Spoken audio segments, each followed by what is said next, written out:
ada beberapa perilaku atau sikap yang harus kita hidupkan saat kita melakukan aktivitas berpikir kritis. Ini seperti dialog kemarin ya, saya bagi 3. Perilaku kritis sebelum berpikir, perilaku kritis saat kita berpikir, dan perilaku kritis setelah kita berpikir.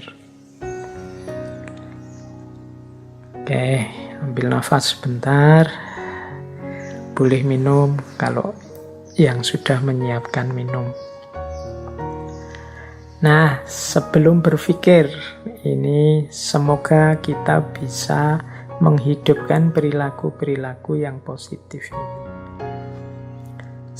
Jadi sebelum berpikir itu maksudnya ya sebelum kita masuk ke ranah berpikir kritis. Yang pertama apa? Terbuka. Openness.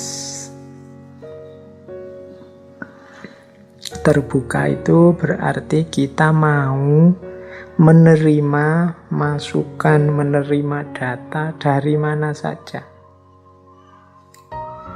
Jadi menggali informasi seluas mungkin. Kadang-kadang kita menyampaikan cara berpikir kita ini yang terbuka, yang inklusif itu. Kalau diucapkan enteng, tapi begitu dijalani prakteknya agak susah. Apalagi keterbukaan terhadap orang atau kelompok orang yang kita benci. Itu biasanya kita sudah sama sekali mata dan telinga kita tertutup. Jadi pokoknya kalau dari dia atau tentang dia pasti salah dan jelek. Nah ini ya berarti kita tidak bisa menghidupkan kualifikasi yang pertama. Berarti kita akan sulit nanti untuk berpikir yang kritis. Orang kritis itu ya harus terbuka. Informasi dari mana saja dipersilahkan masuk. Meskipun juga tidak kok terus masuk itu terus diterima, diikuti, ya enggak. Tapi sebagai informasi, sebagai data untuk diolah, nanti diputuskan. Mana yang saya ikuti, mana yang tidak, itu urusan nanti yang berbeda. Tapi dalam proses berpikir itu kita harus terbuka. Jangan sampai tadi, kan ada prinsip fairness, kita tidak adil. Yang kita dengarkan dari yang kita suka saja, yang kita setujui saja. Itu berarti kita kehilangan prinsip yang pertama, prinsip keterbukaan.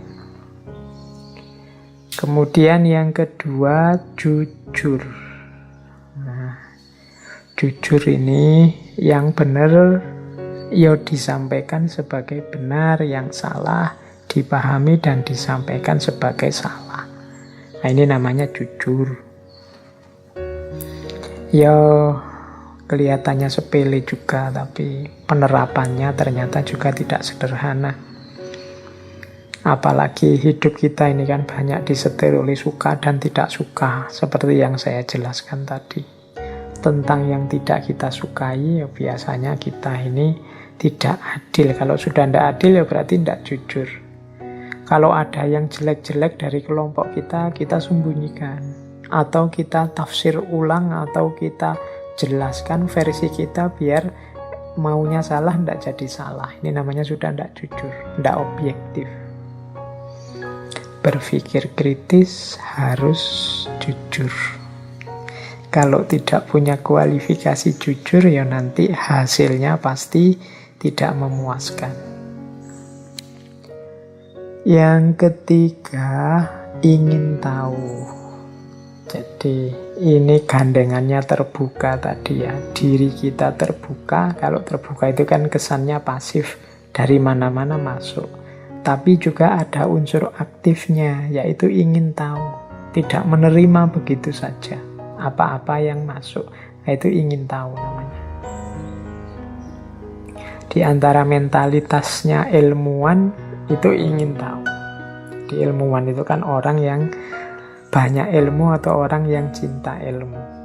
Dia tidak mudah puas dengan yang dipahami saat ini. Dia merasa selalu kurang saja. Nah, itu berarti punya mental ingin tahu. Kemarin di sesi pertanyaan itu ya sudah saya jelaskan tentang curiosity. Daya ingin tahunya manusia. Yang ketika dia dewasa sering hilang karena ditelan oleh common sense. Kebenaran-kebenaran sosial yang belum teruji.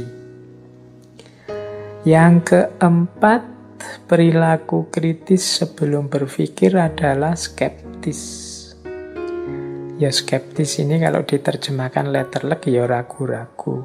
Maksudnya meragukan. Kalau ada orang ngomong A, tidak kesusu ditelan, tidak kesusu diterima. Diragukan dulu. Apa iya benar? Loh ini ada dalil Al-Qur'annya ya.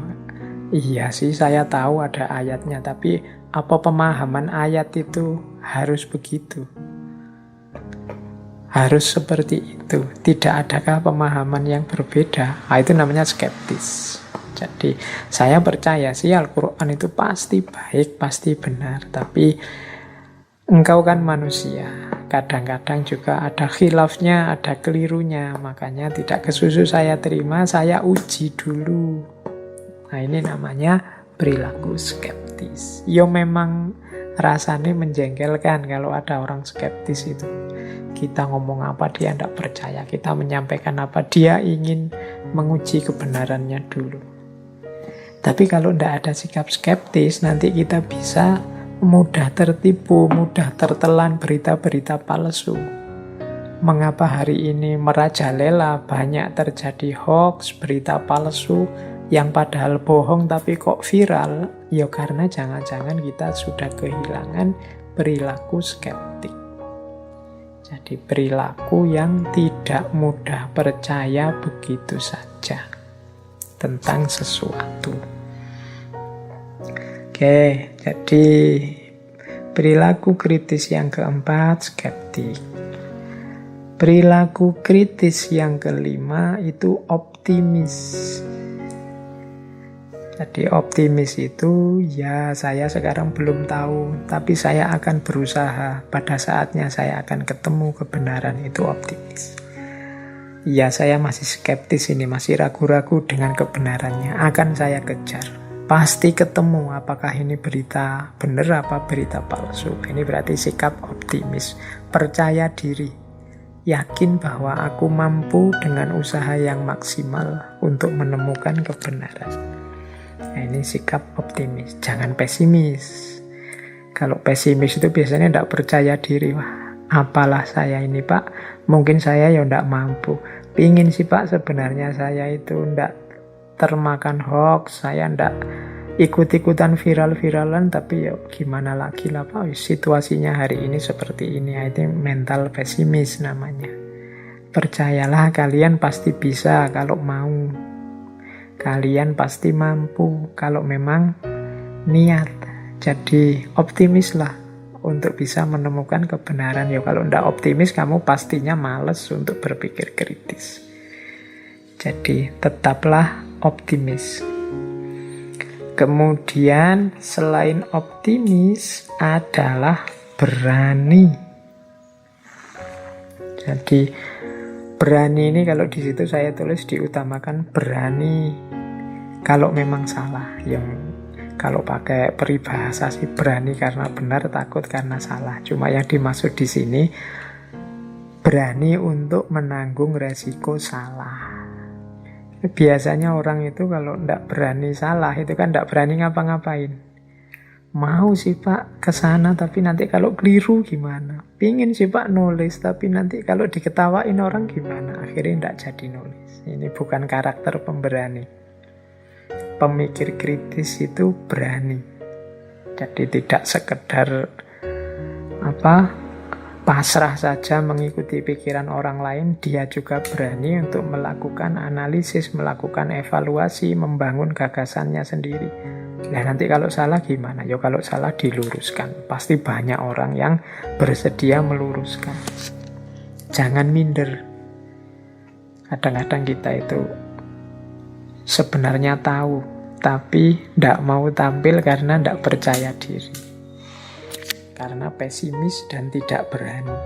Ini kalau saya sambung dengan teorinya Imam Ghazali yang tadi saya sebut di depan, yang seperti ini itu adalah orang yang tidak tahu kalau dia itu sebenarnya tahu.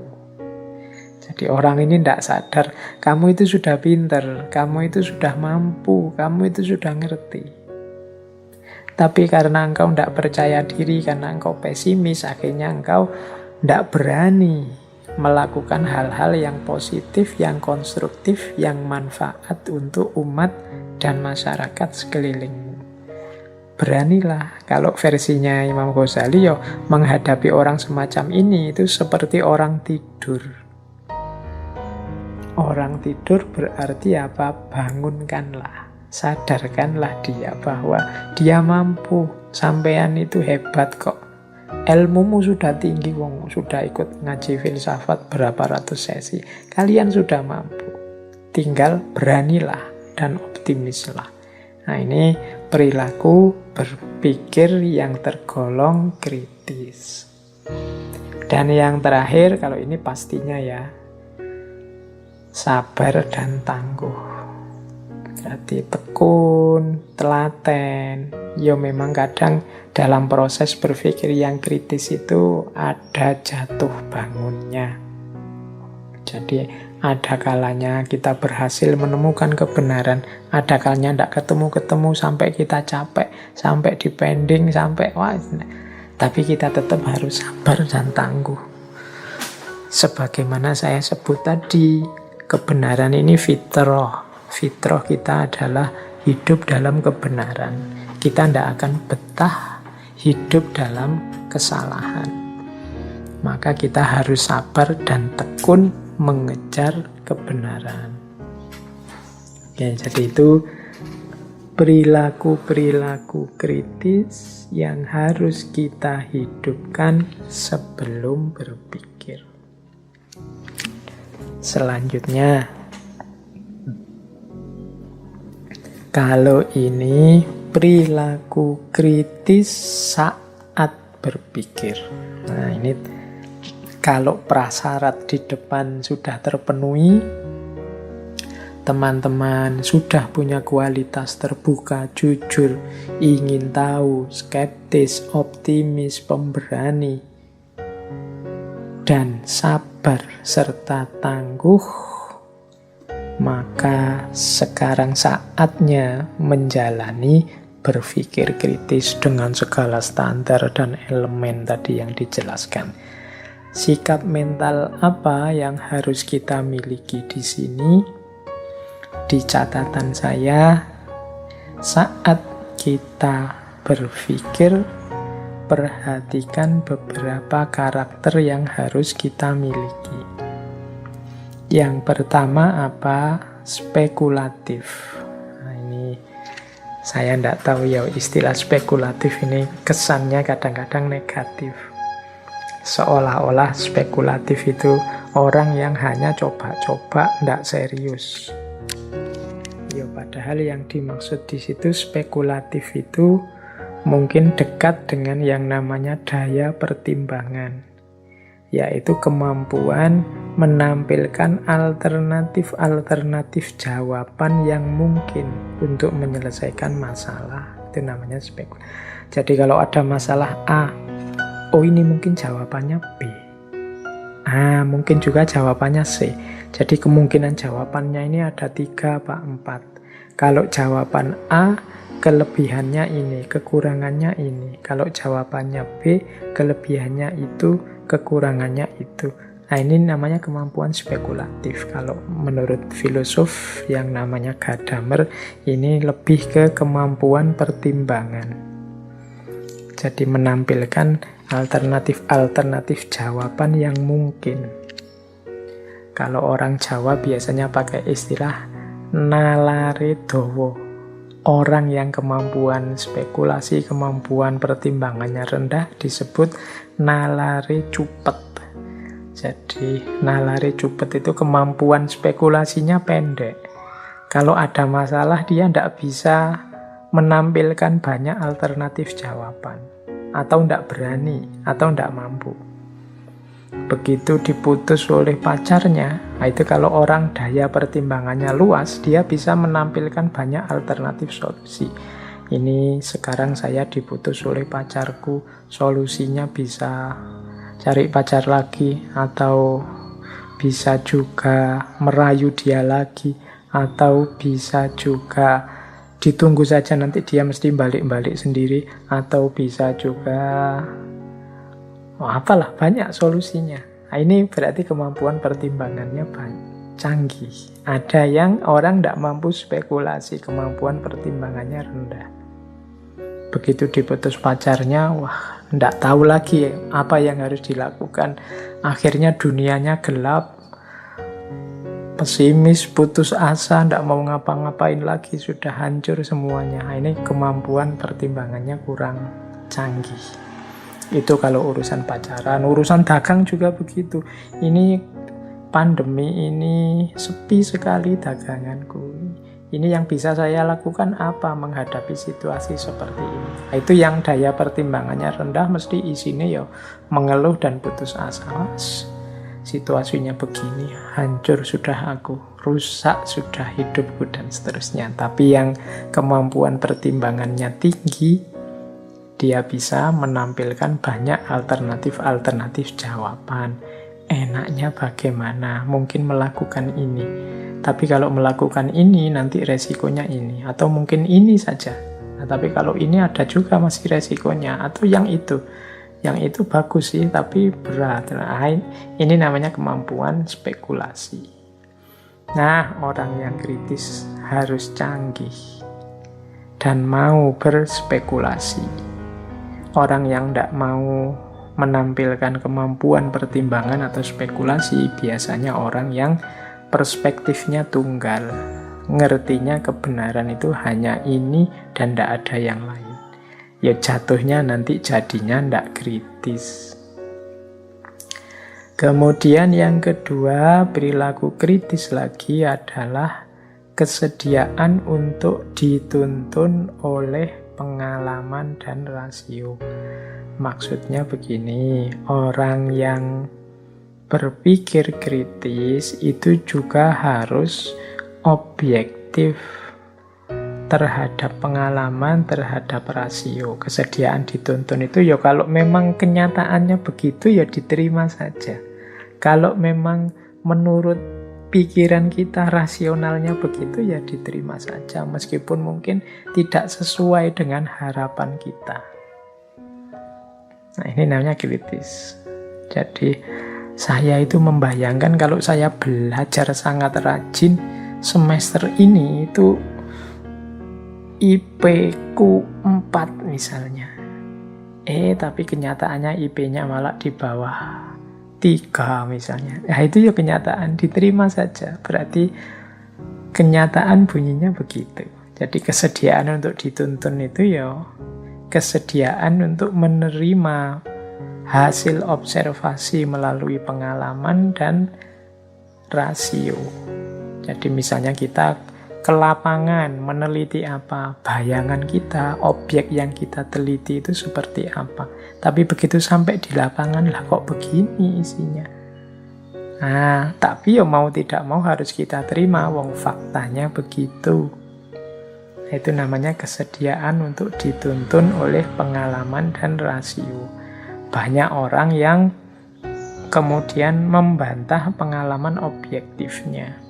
Ndak ini mesti bukan itu, ini mesti hanya oknum saja. Bukan jadi ciri. Ini mesti hanya kasuistik saja, tidak jadi yang utama. Ini biasanya ciri-ciri tidak bisa menerima pengalaman dan rasio. Yo harus diterima wong kenyataannya begitu. Meskipun kalau memang masalah, yo kita lanjutkan ke aspek problem solvingnya. Cara menyelesaikan masalahnya gimana. Dan ini nyambung dengan ciri selanjutnya, siap menerima temuan. Jadi, walah saya meneliti berbulan-bulan, kesimpulannya ternyata ini. Ya sudah, harus mau diterima, ya memang hasilnya itu, mau diapakan lagi. Ini termasuk kritis juga. Jadi kritis itu tidak boleh mengingkari temuan kita sendiri. Wong kita sudah menjalani proses berat kan sejak awal tadi dengan langkah-langkahnya, standarnya, elemennya. Ketemunya ternyata tidak sesuai harapan, ya tetap harus diterima. Siap menerima temuan, faktanya begitu. Hari ini tuh kan banyak orang yang tidak siap melihat fakta, melihat temuan, sehingga fakta yang objektif, yang sudah jelas benar salahnya diolah, dimanipulasi biar sesuai dengan keinginannya. Ini kadang-kadang sampai ke level menipu dirinya sendiri. Jangan lupa saya bilang tadi, kebenaran itu fitrah. Kalian akan gelisah terus kalau hidup di ranah yang kalian tahu padahal itu sebenarnya salah, keliru. Jadi berpikir kritis berarti siap menerima temuan apapun. Yang keempat, kritis berarti siap menghadapi kesalahan. Kita ini bukan malaikat, kita ini juga bukan yang tahu segalanya dan mampu segalanya. Kadang-kadang kita juga keliru, kadang-kadang kita juga salah. Ya kalau memang terbukti walahala ternyata salah saya tadi, ada data yang belum masuk, ada proses yang saya loncati, berarti temuan tadi salah. Ya diakui salah. Jangan ngeyel. Jadi siaplah menerima konsekuensi bahwa aku ini manusia yang bisa salah. Itu justru bagian dari perilaku kritis.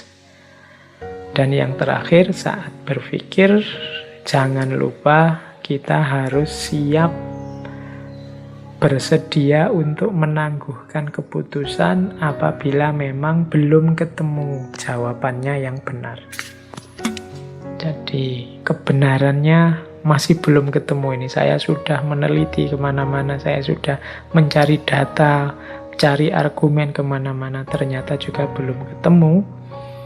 Ya ditangguhkan dulu. Ditangguhkan itu berarti ya masih dalam proses, masih harus disabari. Jangan ngarang, jangan nekat. Jadi siap menangguhkan keputusan. Jadi ditunggu dulu sampai memang benar-benar ketemu hasilnya. Tidak boleh ngawur. Kalau ngawur karena urusan kebenaran. Kalau diawur nanti malah merusak semuanya. Oke, jadi ada 5 perilaku yang harus kita hidupkan saat kita berpikir. Yang pertama spekulatif, yang kedua siap dituntun oleh pengalaman dan rasio, yang ketiga siap menerima temuan, yang keempat siap menghadapi kesalahan, dan yang kelima siap menangguhkan keputusan. Yang terakhir, saat kita selesai sudah menemukan kebenaran, ada 2 perilaku yang harus kita hidupkan. Yang pertama adalah toleran, dan yang kedua adalah tentativity. Toleran itu berarti kesadaran bahwa sangat mungkin orang lain menemukan kebenaran yang tidak sama dengan yang saat ini aku temukan. Dan tetap aku hargai temuannya, hasil jerih payahnya. Itu namanya toleran. Jadi menurutku kebenaran yang cocok itu ini, dan dia mungkin saja punya kesimpulan yang berbeda dengan aku, tapi tetap aku menghargainya. Meskipun aku tetap yakin yang benar ya kebenaranku. Ini namanya toleran. Jadi orang yang tidak mampu toleran itu nanti biasanya yang dikembangkan perilaku konflik. Jadi toleransi ini mempertimbangkan situasi yang beragam, kondisi yang tidak sama, pemahaman yang berbeda antar manusia. Yang kedua, tentatif. Tentatif itu kesadaran bahwa yang aku temukan sebagai kebenaran saat ini, itu ya sesuai batas-batasku. Dan juga pastinya tidak terlepas dari kekurangan-kekuranganku. Maka kebenaran yang aku temukan saat ini itu ya bukan sesuatu yang mutlak.